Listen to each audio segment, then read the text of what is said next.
Buti dito, ginawang pasada to, boss, no? Tricycle. Pasada naman talaga to dito.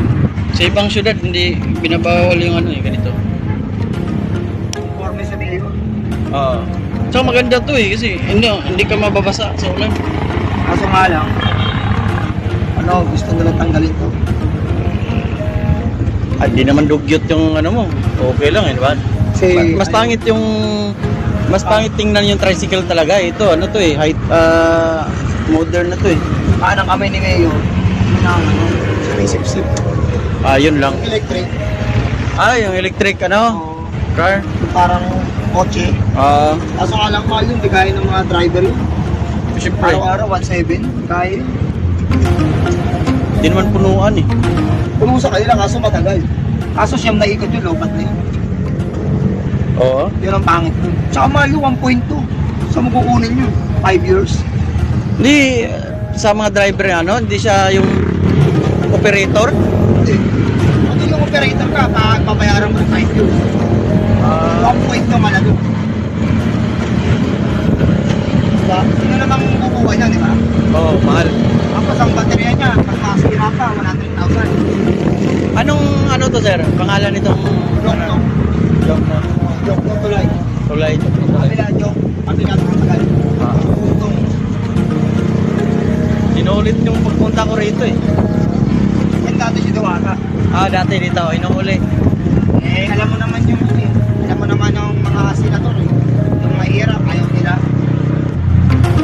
Ibig sabihin, ayaw nila yung mahirap, nakikita nila na nakakaman. Ang gusto nila, sila lang. Diba dati may nagtinda rito sa polis? Oo. Hindi naman tinuko.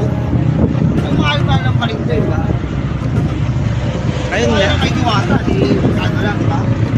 Ano yun eh, patok yun sa ano, tulad sa inyo, pang ano ba? Makabudget talaga. Kaso nga lang, pinasok pa ito na yung MMDA. Kaya yung mga vendor dito, wala nang hanap buhay. Yan lang, Ito problema. naman talaga, bawal talaga yung MMDA. Pinagbigyan lang kasi ni Mayor. Mabait si Mayor. Oo, magtutusin lang talaga sa Makati. Hindi talaga mga forma MMDA ito. Alam mo bakit? Meron silang local na enforcer eh. Meron silang Ano yung batas. MMDA? Para saan pa ba yung nilagay mo yung mga traffic enforcer kung meron MMDA, di ba? Dito na yung Diwata. Oo, Diwata.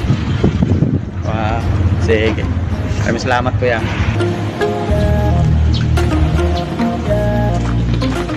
Try ko nga to. Try natin yung Diwata, pares. In office, lang kapagdado.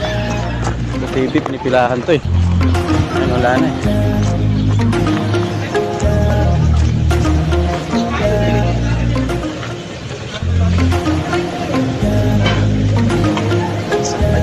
Dito.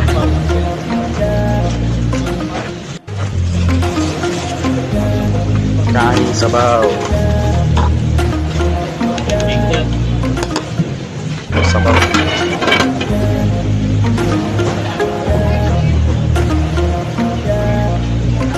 Dito ba yung pinipilahan dati?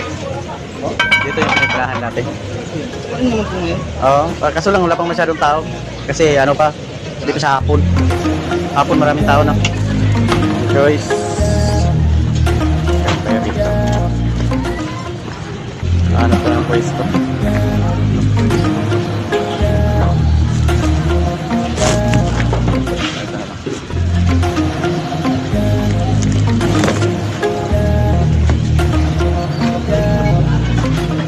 Anli sabaw, anli soft drinks.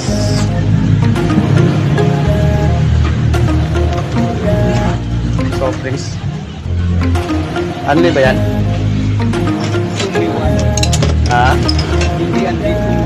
Only one.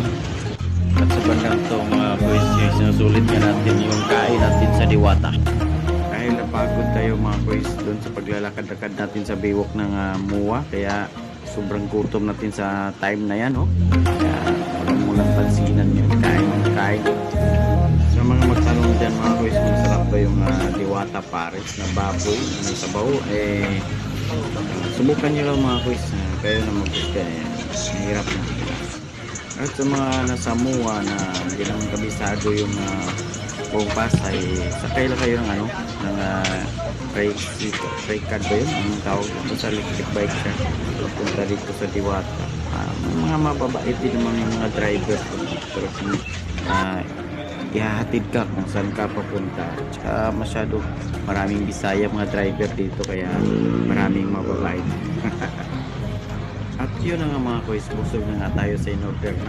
At ang ating next destination is Intramuros.